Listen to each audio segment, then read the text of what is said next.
a Samson in the Wild. In this book, I describe sexual activities, among other occurrences, as part of the story as it borders around the masculine sexual conduct and the consequences thereof. To avoid being taken for another erotic novel, sex is described using natural elements such as smell, colors, and other forms of guises. Chapter 1. Tabitha. She was tall and dark. Saying she was also lovely wouldn't be ample description. My mind drifted to a book by Mario Puzo, The Godfather, precisely into the chapter where Sonny saw a beautiful lady, and it was described as he had never been struck by a thunderbolt.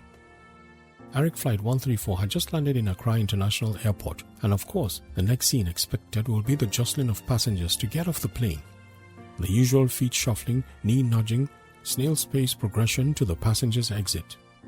All this while, I was contemplating how to set off a conversation with her as I was staring back at the direction of her seat. She looked so regal, even more sophisticated than she did sitting down, as she pulled down her hand luggage from the overhead luggage space. Her striped blue long-sleeve shirt hugging her upper body, while a black decently long skirt enveloping the skirt from her waist level painted a picture of a corporate type. All she needed to complete the picture of the girl of my dreams was a pair of dark-rimmed designer glasses to complement her dark skin tone. Dark designer frames covering her eyes for me would have been an overstatement.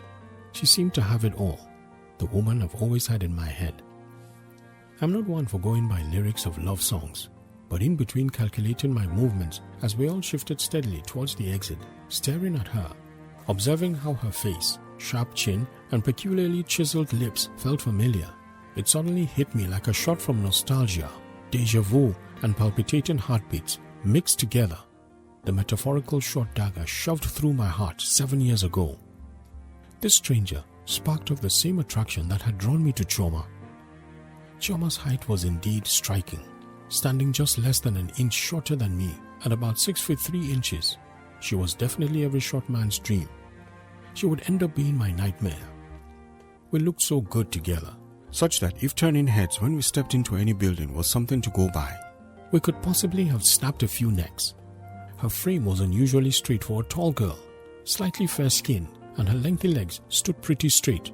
And if it wasn't for her hips and sizable backside, which balanced out her tall frame, she could have had a tomboyish appeal. Chioma was far from tomboyish on the other hand.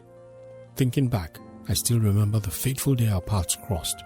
What are the chances that shopping for some music at a Lagos City music and bookstore would eventually become a prelude to more than what I could ever bargain for? "What are you shopping for?" I asked as I parked my tall slim frame beside her, half acting like I was searching for a compact disc favorite of mine. "I'm not shopping for anything or anyone. Leave me alone." Her answer was sharper than the proverbial double-edged sword, although delivered in a subtle mild-paced tone. But in my usual nonchalant response to such initial female responses, as I like to refer to such answers, I brushed her stern-faced retort to a side, dug into my pickup bag for more wit and spat out, "What CD would you like? I would love very much to pay for it."